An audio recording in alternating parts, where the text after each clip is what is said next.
street, I am told, is paved with pure gold, and the sun it shall never go down. There are... All right, chapter 11, starting in verse 41, and I'll stop probably at verse 45. Now every swarming thing that swarms on the earth is detestable, not to be eaten. Whatever crawls on its belly, what would that be? Snakes and snake-like things. Whatever crawls on its belly, whatever walks on all fours, whatever has many feet.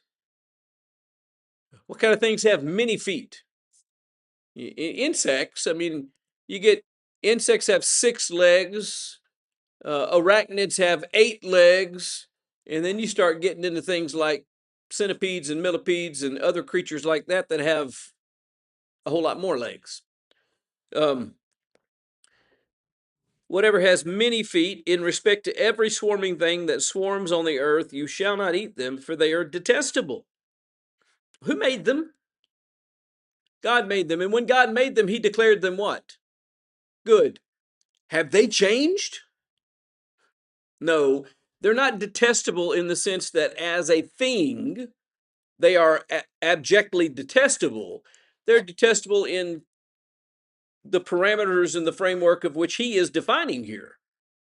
They're things that are being excluded from participation. You shall not eat them, for they're detestable. Do not render yourselves detestable through any of the swarming things that swarm. How do you render yourself detestable through them? By eating them. You shall not make yourselves unclean with them, so that you become unclean, for I am the Lord your God. Consecrate yourselves, therefore, and be holy, for I am holy. And you shall not make yourselves unclean with any of the swarming things that swarm on the earth. For I am the Lord, who have brought you up from the land of Egypt to be your God. Thus you shall be holy, for I am holy. Now I'm going to kind of shift a little bit here and look at this in a tangential way. Okay, so he lays down some reasoning that they should, in the language he uses here, is to consecrate themselves and be holy because he is holy. And then he says, I brought you up from Egypt. And the extension of that is what? I made you a people. So you shall therefore be like me. Consecrate yourself and seek to be holy. And dealing with these things that I've told you not to touch or not to eat will make you unholy, so don't do it. Now, here's the question. If it was important for them who were just delivered from physical slavery out of the nation of Egypt and made a physical nation to consecrate themselves and be holy so they could have fellowship with God and be worthy of his generosity, how much more is it incumbent upon us to make sure that we are consecrated and holy, considering the things that he has done for us? And by the way, the Bible makes those kinds of arguments. If I did this and it meant this, then if I do more, then obviously it's even more important. He's extended even greater grace to us. And because he's extended even greater grace to us, we are just that much more obligated to seek to remain holy. And so if they had to meticulously concern themselves with what they touched and what they ate in order to keep their purity so that they could have fellowship with God, does it matter what we do? And the answer is yes. Y'all have heard of the Gnostics. Anybody know what the fundamental Gnostic doctrine was?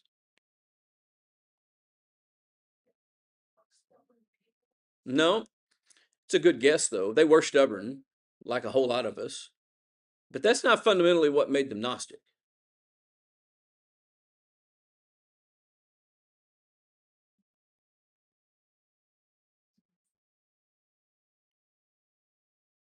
They had this mystical attitude about things, and they believed that they had special perception. And ultimately, they believed that material things were so unimportant that it really didn't matter what your body did, as long as you were right spiritually. So, if they engaged in immorality with their body, that was not a big deal as long as the spirit wasn't in it. It's the same kind of thing people do today. It doesn't really matter what I do. It doesn't really matter what I eat. It doesn't really matter where I go. That has nothing to do with the things that God are concerned about. God is teaching us through them that what it takes for his atonement to effectively bring us into fellowship with him. He's already supplied the atonement, and we'll get to that discussion a little bit later. He's already supplied the atonement, but in order for it to work for us so that we're in fellowship with him, then we have to be concerned with whether or not we live up to the purity that he's made possible for us. And it does matter how we live our life daily. It matters how we speak. It matters what we do. It matters where we go. It matters who we engage with and how we engage with them. It matters. Now, I don't sit around saying, okay, you can't eat this and you can't touch this and you can't do that, because the New Testament is pretty clear that that's not my job. But as an individual, I look at myself and ask myself, does this reflect properly on godliness? And if a thing doesn't reflect properly on godliness, should I restrict myself from it? And the answer here is yes. Don't, he says, render yourself detestable through these things. And so we have to have the self-discipline. Shouldn't take somebody standing over our shoulder going, no, no, no, you can't have that. We should have the self-discipline to say, I don't want to be associated with something that is going to make me detestable before God, so I'm not going to do that. I'm not going to say that. I'm not going to behave that way, or whatever else we might talk about. For I am the Lord your God, he says in verse 44. Consecrate yourselves, therefore, and be holy. For I am holy. If we are going to maintain fellowship with God, we must maintain a measure of holiness. Now, the next chapter is going to deal with some very specific things, but we're going to see that what I'm fixing to say is true when we get into the next chapter. Just because someone was made unclean did not mean that they were forever corrupted and unfit. With uncleanness, God also provided what? A way to be restored to cleanliness. And so we have to understand that as well. God is reminding Israel, he brought them out of Egypt, and so he expects them to live a particular way and to behave a particular way. They can't just do what they want to do.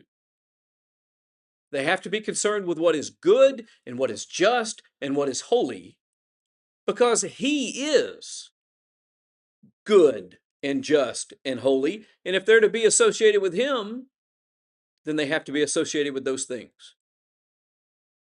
What if they don't want to be associated with him? They can make that choice and they can live however they want to live. But what must they be prepared to accept? The consequences of that choice. They must be ready to accept the consequences of the choice. And that is still true today as well. Everyone has the freedom to choose, afforded to them by God. No one has the right to take it away from them. God has empowered them the right to choose. Choose you this day whom you will serve. But someone who set forth as one of the most devoted and faithful men in all history, Joshua, he's the one who said those words. He said, "You choose you this day whom you will serve, but as for me and my house, we will serve the Lord." You have a choice. We have a choice. We've made our choice. And he was urging them to do what? To make the same choice that he made. And that is what we're called to do. Urge people to make the same choices that we're making. That's the only way that we can willingly submit to God. Otherwise, it's coercion. And you don't have anything of any substance. So then he kind of summarizes in these last two verses. This is the law. What does God call it? A law. This is the law regarding the animal and the bird and every living thing that moves in the waters and everything that swarms on the earth, to make a distinction between the unclean and the clean. He gives us the reason. The reason is to make a distinction between the unclean and the clean, between the edible creature and the creature which is not to be eaten. This is the law so that you know what is clean and what is not clean. Could they eat something that was unclean? Yes. However, what was the consequence? They made themselves detestable to God. That's the consequence of making that choice. Still the consequences today of making ourselves unclean. When we make ourselves unclean, we separate ourselves from God. Friendship with the world is enmity with God, is the way it's put in the book of James. What does enmity mean? I'm sorry? Okay, opposition, to be an enemy of, to have separation from, to have a barrier, to put a wall between you and it.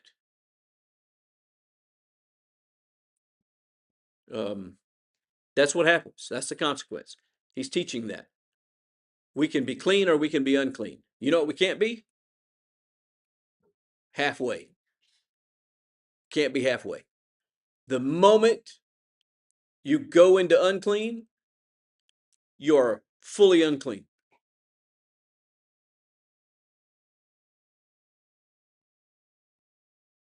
What if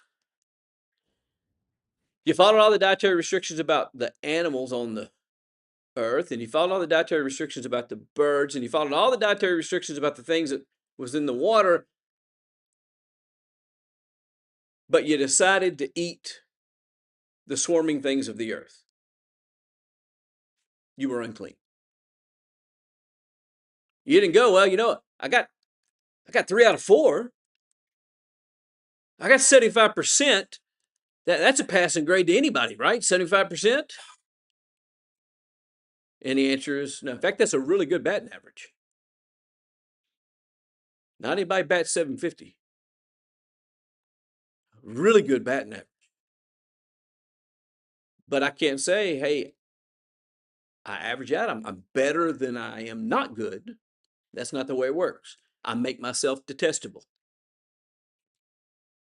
And there's an important lesson in that. Now, it gets really complicated uh, really fast if we're not careful in this next chapter.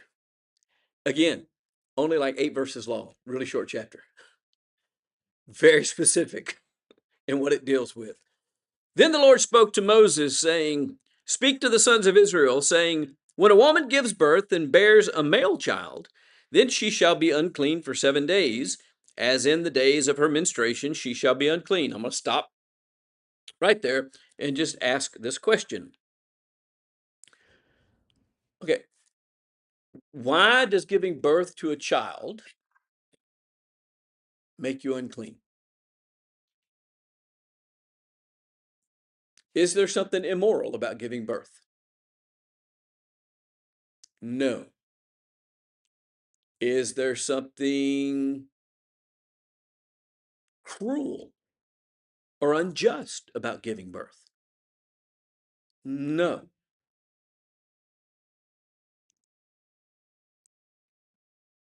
Who invented giving birth? God. Why does this make me unclean? And why does my husband get off the hook?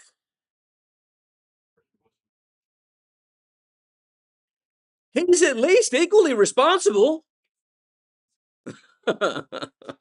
he was. He was. That's actually a true statement. We'll eventually get to it. Not there yet. He doesn't know that yet. Now, I could do all sorts of gymnastics in trying to explain why. I could go all the way back to Genesis 3 and say, when God said to woman, in pain you shall give birth to your children, that this is a continuation of that idea, that this is part of the pain that he was talking about. Maybe it was. You know what he doesn't ever do, though?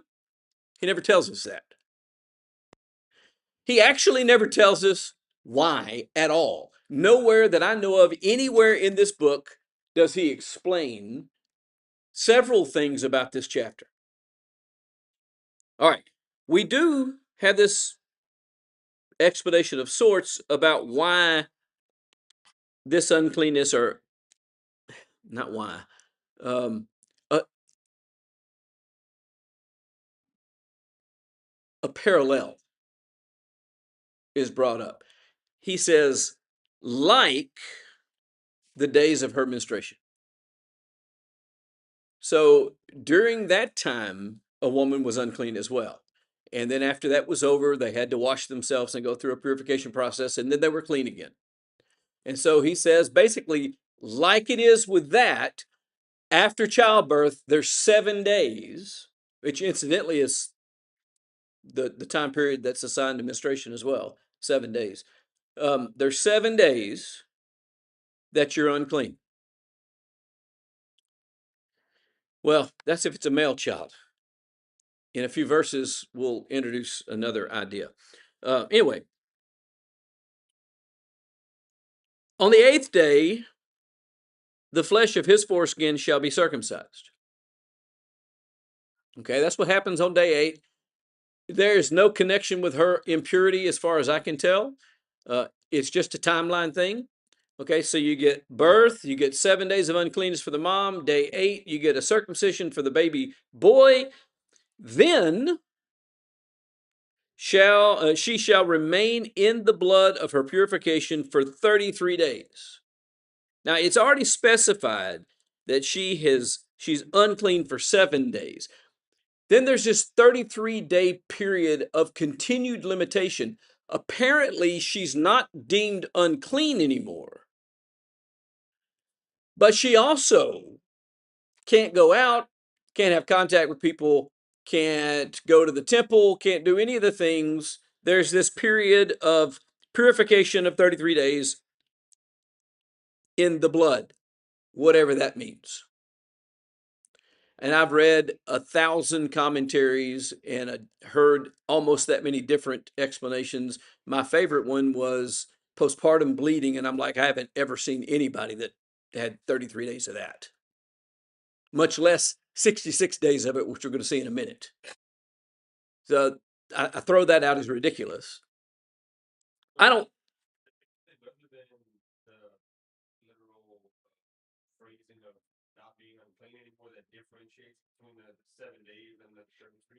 The language is of the 7 days it is said that she is unclean, and of the 33 days it says that she is to remain in the blood of her purification.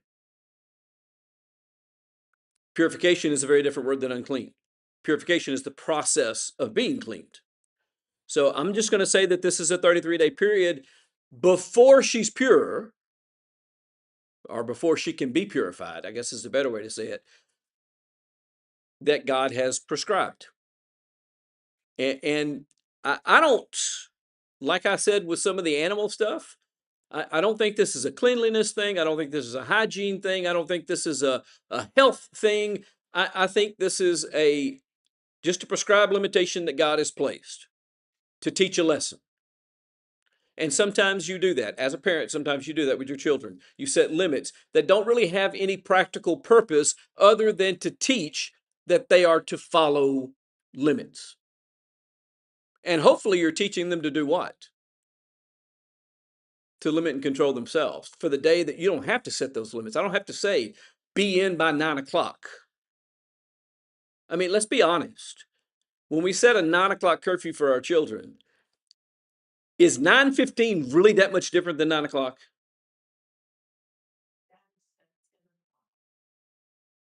So why do we pick some arbitrary number?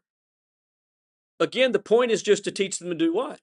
To be responsible and to follow rules and to pay attention to what time it is and where they are and how long it's going to take to get home and see if they'll follow. So I kind of look at that along those lines. Otherwise, no, and it makes even less sense in just a minute. So to answer your question, David, that's the only difference. She shall not touch any consecrated thing, nor enter the sanctuary until the days of her purification are completed. But if she bears a female child, all right, we're going to get some relief here, right? She bears a female child, she shall be unclean for 2 weeks, which is twice the duration of the male child, as in her menstruation, and she shall remain in the blood of her purification for 66 days, which is twice the length for the male child. What it boils down to when you put these numbers together is when you gave birth to a male child, it was 40 days before you could enter into the sanctuary again. When you gave birth to a female child, it was 80 days before you could enter into the sanctuary again.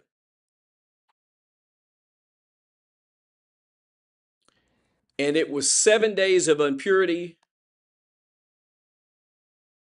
and then 33 days of the blood of your purification with a male, and it was 14 days of impurity and then 66 days of the blood of your purification with a female child.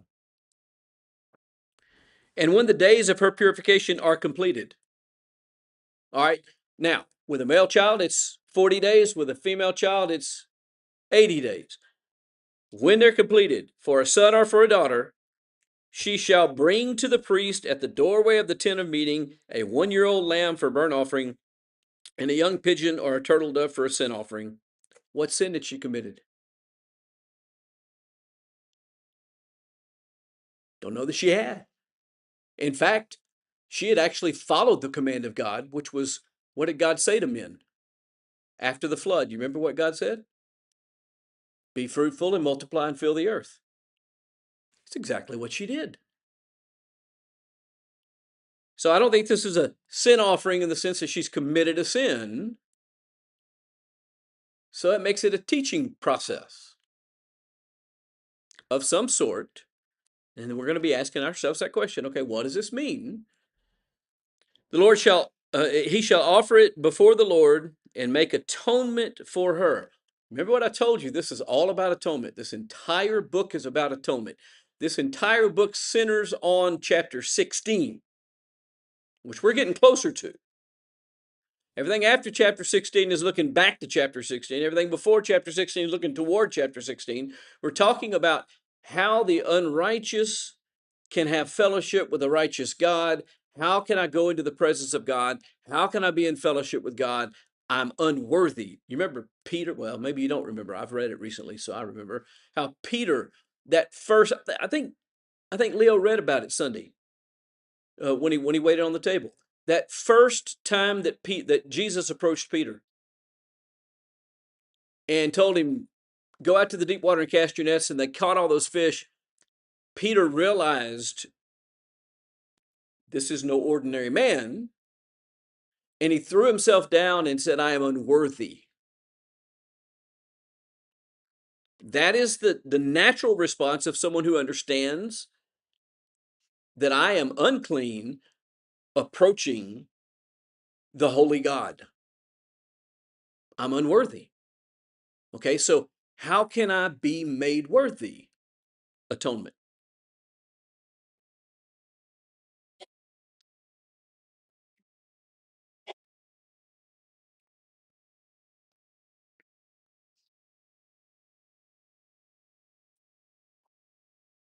He shall offer it before the Lord to make atonement for her, and she shall be cleansed from the flow of her blood.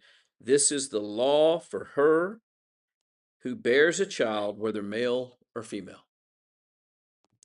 But if she cannot afford a lamb, then she shall take 2 turtle doves or 2 young pigeons, and I guess I should move that to the next chapter, or 2 young pigeons, the one for a burnt offering and the other for a sin offering, and the priest shall make atonement for her, and she shall be clean. And so we also have this mechanism for what if somebody can't afford? God is not saying, okay, I'm going to deliver the rich, but if you can't give what I asked for, then you're just out of luck. No, he's made provisions for the poor as well. I want to take a few moments in the time we have, because we do have a little time, and that was by design, to flip over to Luke chapter 2.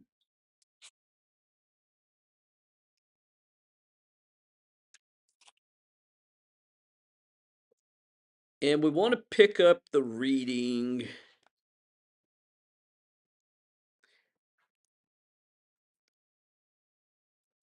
Well, I'll summarize the beginning part of the chapter.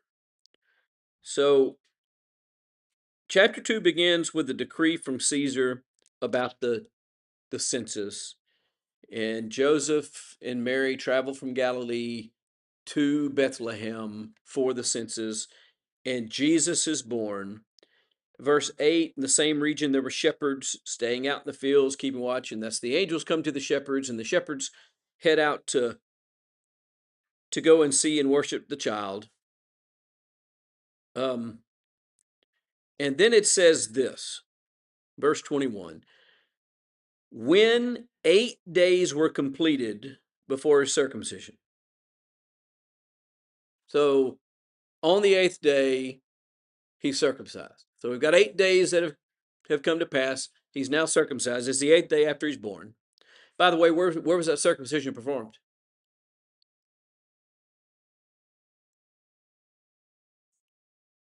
In their house or wherever they were at, because she's been unclean for 7 days and hadn't been able to get out and go anywhere, touch anything, touch anybody, have any contact with anybody. Those 7 days, that's why it's on the 8th day. Now the person can come in and circumcise the child. On the 8th day, he was circumcised. His name was then called Jesus, the name given by the angel before he was conceived in the womb. And when the days for their purification according to the law of Moses were completed. What's that talking about? At what we just read.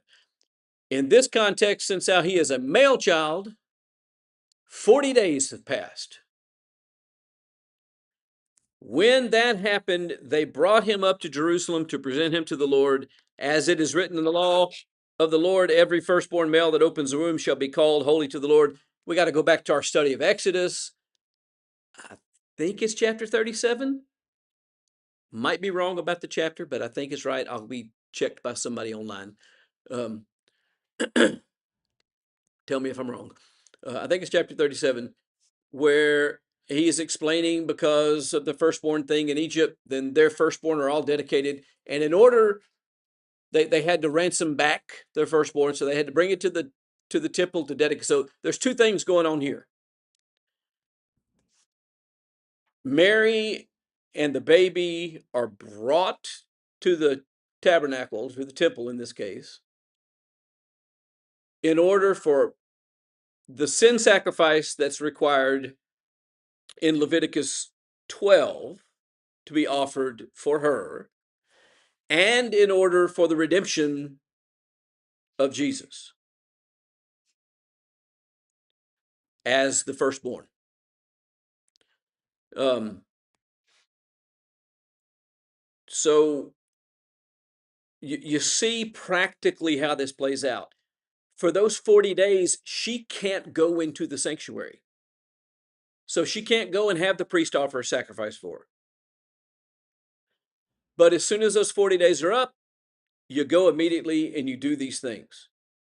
And this is how following the commandments regarding cleanness and uncleanness affected your daily life.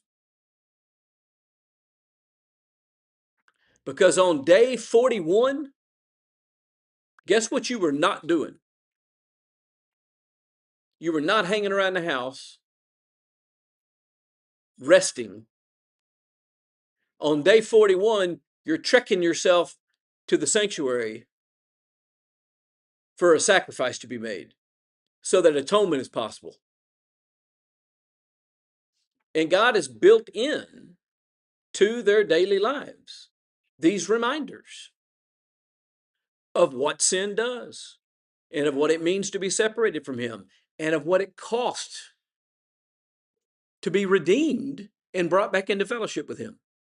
Because one day, ironically enough, the story we just read about, that little baby was going to actually pay the price to make atonement real. He was going to lay down his own life and pour out his own blood so that the sacrifice that his mother made that day actually meant something. It meant something, but only in connection with what Jesus would do.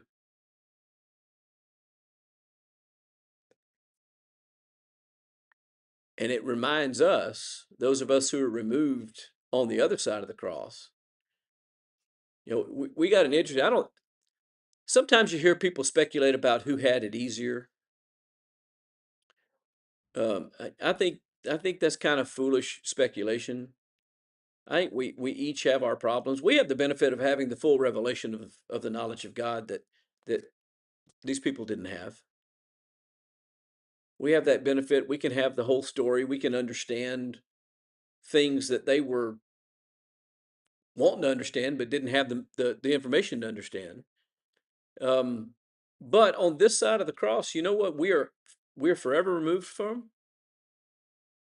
The palpable reminders of the cost of redemption. On that side of the cross, there was animals dying constantly to remind them what it cost to be in fellowship with God. The people that lived and saw Jesus go to the cross saw demonstrated to them what it cost.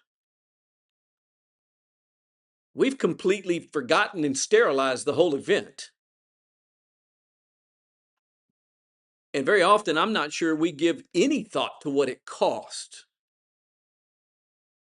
for me to have fellowship with God. But all this is recorded so that we don't lose sight of it, so that we never forget.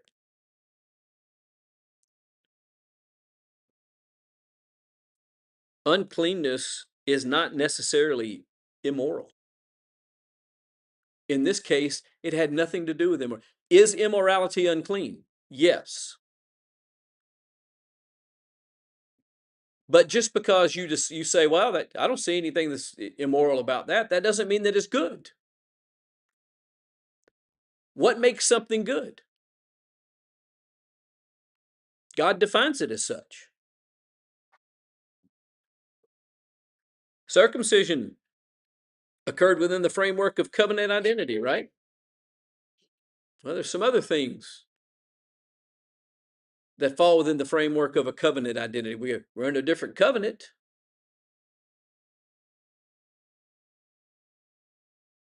We see access to the holy space being restricted when someone is unclean. When I'm unclean, my access to God is restricted.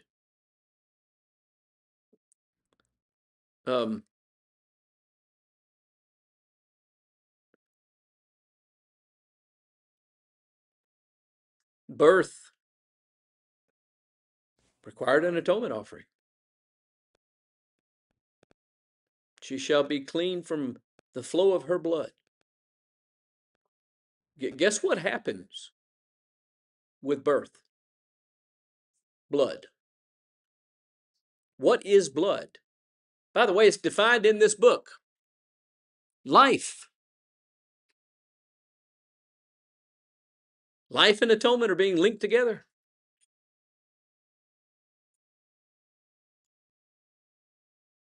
A burnt offering and a sin offering restore full participation.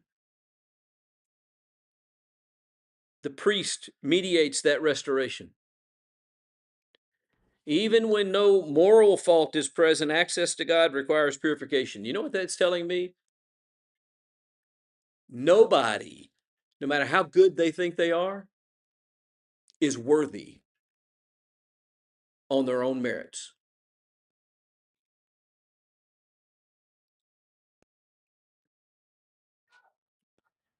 Provision for the poor is made in verse 8.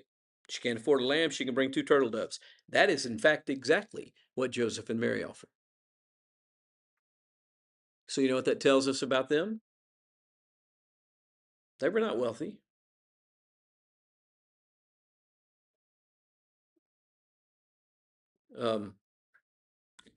Life and uncleanness exist together. Despite the fact that birth is a blessing, it involves blood and some measure of uncleanness.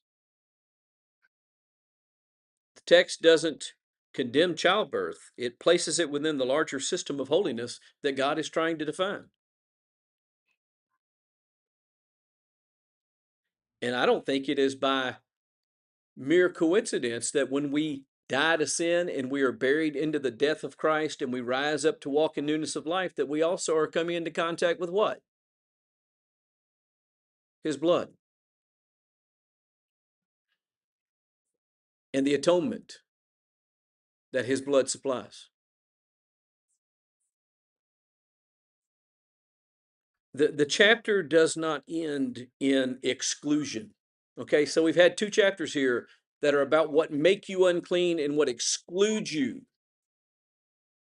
But it doesn't end there. Do you notice where the chapter ends? Somebody teaches much better than me because those kids come out of class excited about having been there. It ends with restoration. That's where this chapter ends, with being restored, with being atoned for, with being back in fellowship with God.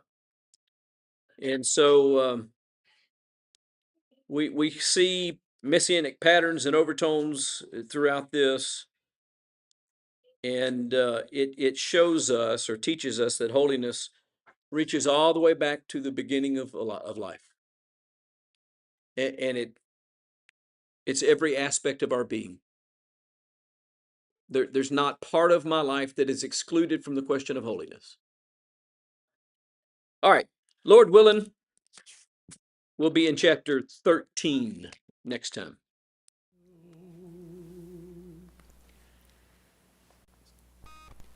I have heard of a land on a faraway strand.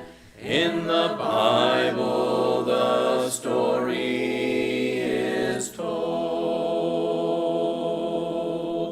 where cares never come, never darkness nor gloom, and nothing shall ever